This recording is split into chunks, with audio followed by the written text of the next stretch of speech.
My story, it really started, right here at Ohio State. So I came here in 2005. I was on a full ride scholarship. Was a really good student throughout high school. So I came in here, I had high expectations for myself and got really involved. And I was going down the right path. I was surrounded by really good people. But eventually, I just kind of took this downhill spiral, and it wasn't until then that I was probably diagnosed with bipolar, and that explains, the signs and symptoms. I was in a manic phase before that. Some of those different things are, excessive drug use, excessive spending, just impulsive behavior. So I was, showing all those different signs, and the periods of depression throughout my life when I was younger, those were manic lows. January of 2011. Ended up going off my medication for 5 days.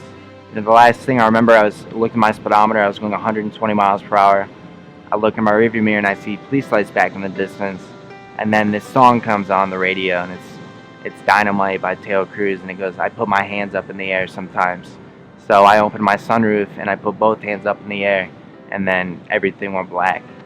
So I lost control of the car, and I guess I ended up flipping 5 times front over front over a quarter mile, and I landed upside down in a field in the snow. I had broke my neck at C6 and C7. I had 2 collapsed lungs, so I couldn't breathe.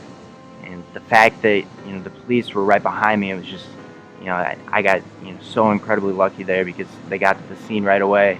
Paramedics got there right away because I actually died. And those periods throughout my life when I had depression, those manic lows, it was I was dealing with things, but they were nowhere near as bad as like what I was dealing with now. Facing the fact that I may never walk again, I may never be able to do the physical things that I love so much. I'll never water ski again, and things really didn't turn around until I started writing.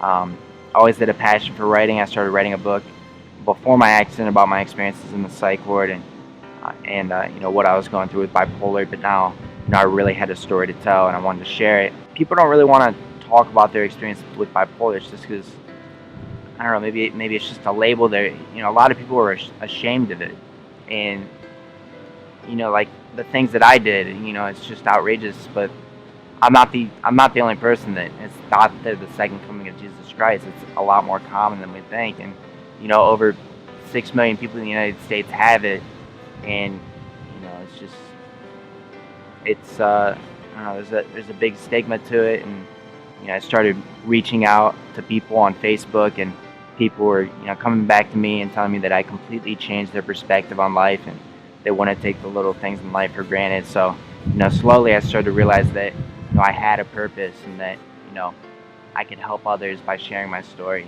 and I'm just gonna make the best of life, and I was given a second chance. I'm here for a reason, and I'm just gonna live my life. So I went on to finish my degree in civil engineering, and then I started motivational speaking, which I found to be like a bigger thrill than water skiing ever was. It's more rewarding, and um, it's my greatest passion.